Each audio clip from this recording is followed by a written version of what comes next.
the golden age, usia emas yang pertama. Yang kedua adalah golden age yang kedua adalah 4,1 tahun sampai 8 tahun. Jadi kelas awal itu, kalau salah praktek pendidikannya, itu banyak anak korban SD. Di kita itu banyak, mohon maaf, korban pendidikan yang salah di sekolah dasar, terutama transisi belajar. Jadi kalau transisi belajarnya salah di SD kelas awal, langsung main buku paket, langsung anak sudah harus bisa baca, suruh cari bisa, nah itu bahayanya.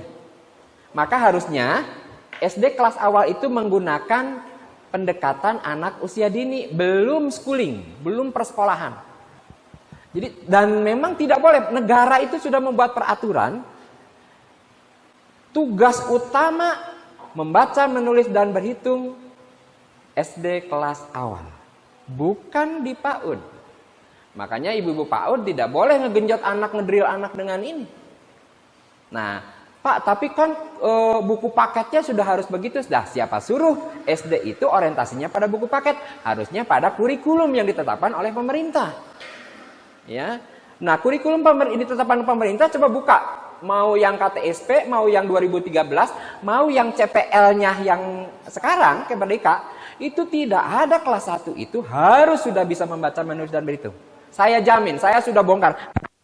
Saya dosen pengampu mata kuliah kurikulum. Jadi saya paham betul mengenai kebijakan, mengenai membaca, menulis, dan berhitung. Nah, yang sering kali SD-nya ngegas gitu. Di kelas 1 sudah harus anak bisa bacanya. Nah, yang korban itu guru-guru PAUD, TK, SPS. Ngegas juga mereka ikut-ikutan gitu loh. Karena takut SD-nya tidak diterima. Akhirnya yang jadi korban apa? Anak. Kenapa korbannya? Didrill. Ngitungnya disuruh. 7 tambah 3. 7 simpan di otak. Tambah 3. Itu adalah contoh malpraktek. Kalau dokter mah malpraktek itu. Kenapa malpraktek? Karena itu cara mengajar yang abstrak. Kenapa cara mengajar abstrak Pak Bidin salah? Karena menurut teori pedagogik yang tepat adalah sesuai dengan kebutuhan, karakteristik, dan perkembangan anak. Perkembangan anak usia dini yang usia 4-6 tahun lagi ada di mana? Lagi di pra-operasional. Perkembangan kognitifnya itu operasional saja masih pra. Yang SD kelas awal sampai SD kelas tinggi itu operasional konkret. Ngajarkan SD saja tidak boleh abstrak. Makanya ada tematik.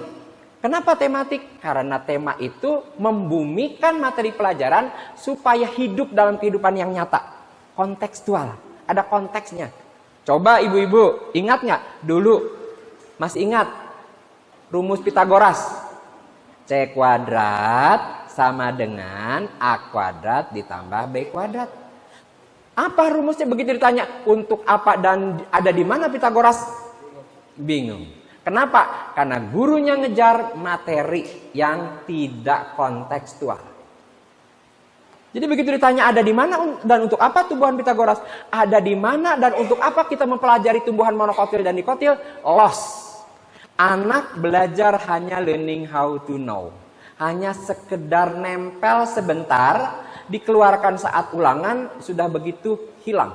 Coba, di depan kita ini ada mahasiswa. Masih ingat pelajaran IPA SD? Hilang semua. IPA SMP? Hilang semua. Karena hanya numpang lewat di sini. Itu kegagalan pendidikan yang luar biasa di negara kita. Kenapa seperti itu terjadi? Karena pembelajarannya tidak kontekstual. Tidak diikat oleh konteks, oleh keadaan kehidupan yang nyata.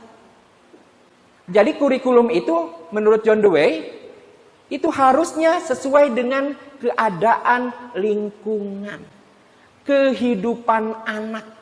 Nah sekarang kurikulum sekolah itu jauh dengan kehidupan anak. Makanya pemerintah menetapkan pendekatan tematik. Nah ini yang agak bahasa Betawinya itu Wiro Sableng. Ini disuruh milih SD itu boleh tematik, boleh enggak. Padahal justru tematik itu sampai SMA juga harusnya tematik. Mangga. Harusnya tematik SMA. Kenapa SMA itu harus tematik? Karena Dengan tematik itu semua mata pelajaran hidup di dalam kehidupan yang real, di dalam kehidupan yang nyata.